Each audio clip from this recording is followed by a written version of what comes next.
Sometimes day traders might think if nasdaq closes in positive, then next day our IT index also will open in positive like that. But today, April 29, that has been proven wrong once again.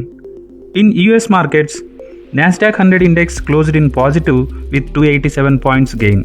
But our Nifty IT index is traded in negative from opening bell to closing bell with 86 points decline. On Friday, strong inverted hammer candle formed in day and closed below 200 days moving average.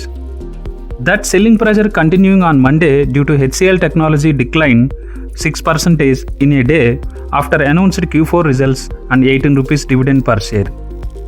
In this situation, I want to tell you one thing to day traders.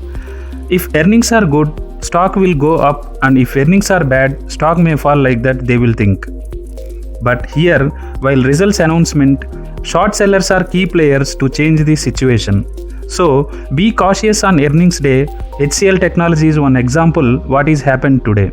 And finally, don't assume if US markets are closed in positive or negative, that same situation may not happen in Indian markets in next day.